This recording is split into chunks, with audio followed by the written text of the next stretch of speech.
Well, there you go. Let's dig deeper into some of the themes that were touched on in that video. You heard Sarah O'Neill there from CPB, but I'm about to be joined on stage by Raf Tazell. He's a Civil Operations Manager from CPB who brings 20 years of industry experience under his belt. And Bella Doyle, talking about attracting new talent. Get this, Bella started with Icon in administration as an accounts payable assistant before becoming a cadet with Icon, starting a Bachelor of Construction Project Management, and is now a project coordinator. Graduated with first class honours. I love it. Please give Bella Doyle and Raf Tazell a big round of applause as they come to the stage. Great to see you both here. I'll start with you, Raf. Share your thoughts. What's the best thing about working in this industry? What do you really love about it?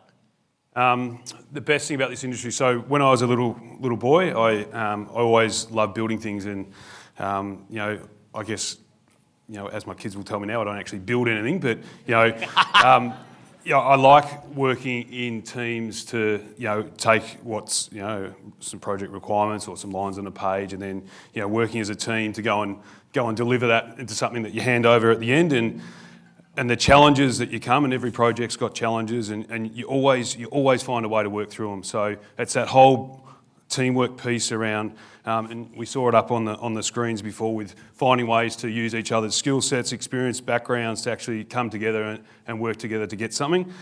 And then the other thing I really love is projects. They have a start and they've got a finish, and that whole piece around change is as good as a holiday. You work really, really hard, and you go and deliver something, you have a break, and you go on to something new with new team, new project, new client. So that's what I really love about it. And what about your journey, Bella? I love this. Now, no offence at all to accounts payable, crucial part of the business, not ratting on accounts payable, but bang!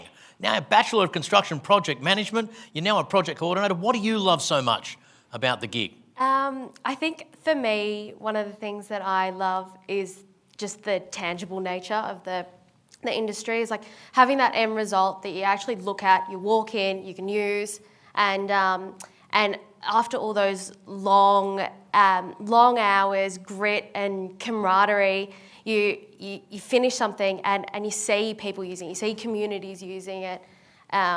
So that's definitely one of them. The second one is the opportunity that the industry provides. It's so diverse in the avenues that you can go down.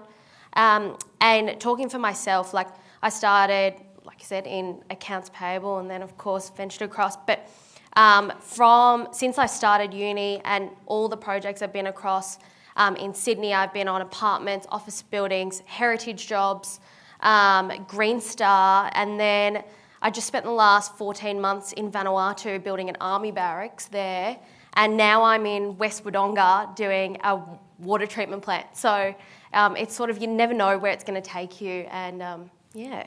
You ever pop back down to accounts payable and just check out, balance the books, count the money, any of that sort of stuff? No, definitely not. Accounts wasn't for me. I'm going to leave you two in conversation for a little while. Go for it. No worries. So Bella, I really resonated with that sort of tangible nature. I remember coming to night shift and putting up beams, and then driving home as the sun was coming up, and just knowing that I've sort of changed something. Yeah. All that good stuff, and moving around all the time, going to Vanuatu, I never got that. Where do you think we can actually improve? For me, I think I think earlier today it was touched on about productivity, and productivity being the result of skilled labour and people being experienced and skilled enough to perform their role the best. And I think I was really lucky when I went into my cadetship with Icon. I had such an amazing mentor. I had multiple mentors, but one in particular, shout out to Ross Smith, if anyone in the room knows him. He guided me and so well equipped me for what my cadetship as a whole, but also what was ahead of me. And I do fear that those experienced mentors, especially the ones with the time and the love and the passion to pass on their wisdom and survival tricks, is so crucial. And if we don't have them, it's eventually detrimental to the industry. So, What about you? What do you think needs to improve?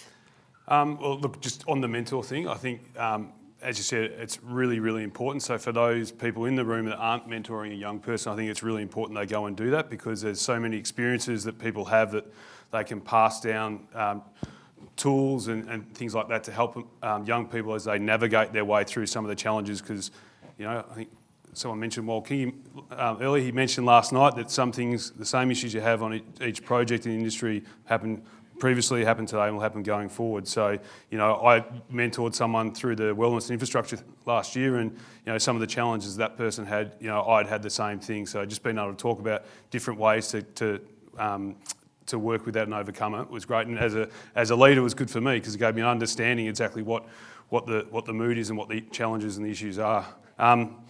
In terms of where I think we can improve, projects are becoming so complex, and they go for so long now. I said change is as good as a holiday. With all the planning and approvals and things like whatnot, like a 2 to 3 year project can now be 7, 10 years, and that's really hard for an individual to go the distance. And especially with some of the other cultural challenges we have in the industry, that starts to affect people's work-life balance and mental health and whatnot. So that's a real challenge, how we keep people invigorated to get them through those longer projects, so that we actually retain them and they don't leave those projects. Yeah. How do we actually go about attracting young people in our industry? I think you touched on it. It's the work-life balance thing is, I think, so crucial.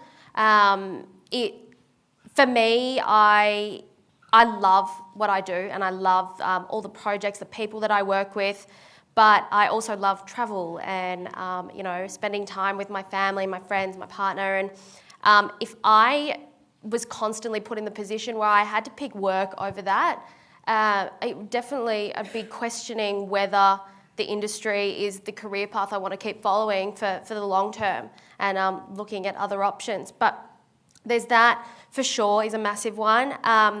The second thing is I come from a construction family, so I've got my dad in construction, my uncle's in construction, my brother's in construction, my cousin's in construction. So I grew up around it, and therefore it was attractive to me.